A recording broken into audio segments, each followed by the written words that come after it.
Selective outrage by the media party. I'm Brian Lilley with TheRebel.media. Have you noticed the outrage building slowly over the last few days in media party circles over changes that the Harper Conservatives snuck into the budget bill, the omnibus bill to pass their latest budget? It's changes to the access to information law that will exempt the long gun registry from that law, from the access to information rules and regulations, back to the day that they introduced the bill to get rid of the long gun registry. This has people fuming because people were putting in requests as the registry was being dismantled. But once they deleted the registry, all of a sudden some information wasn't available. And that has people fuming. Look, I don't think that they should be making this change, and I think that the information, if the request was in before the long gun registry was abolished, I think that information should be available. I'm someone that uses the access to information system quite a bit. I think it's vital that the public has a way to pry behind what government is doing. And I don't think it matters whether it's the team you support or the team you oppose that is in charge. The public has a right to know. But here's what bothers me. It's the selective outrage of the media party. They're outraged because this is something that stops people from finding out information about guns. And let's face it, most in the media party are behind the one consensus. We need fewer guns, more regulations, and the long gun registry. They also think we need the law-informed census, but that's another story.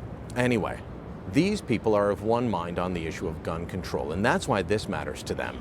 But back when I was doing story after story on CBC and that organization, the state broadcaster, flouting the access to information law, there weren't too many people coming forward with stories of outrage, even while Information Commissioner Suzanne Legault was giving the state broadcaster an F for their handling of access to information laws, even when CBC was claiming that to release information would be injurious to the economic interest of Canada. Crickets. Silence. They had nothing to say because they're protective of the state broadcaster. They agree with CBC wholeheartedly. It is part of their being. Then we can look at the Freedom of Information Act in Ontario.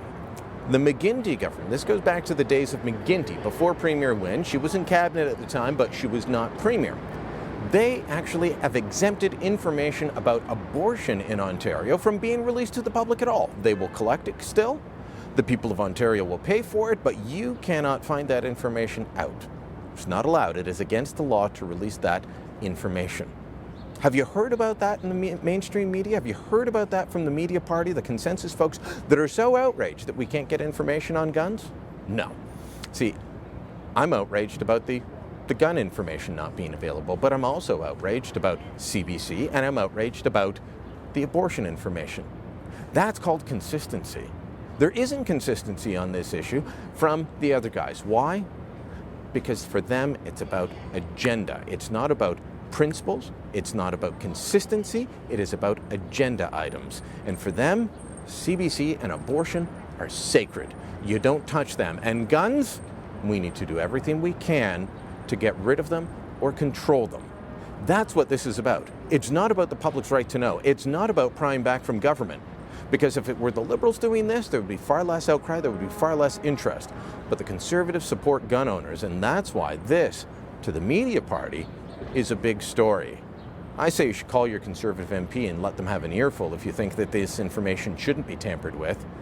But you could also just roll your eyes and say, I'll be as inconsistent as those media party folks are, and I won't lose any sleep over it.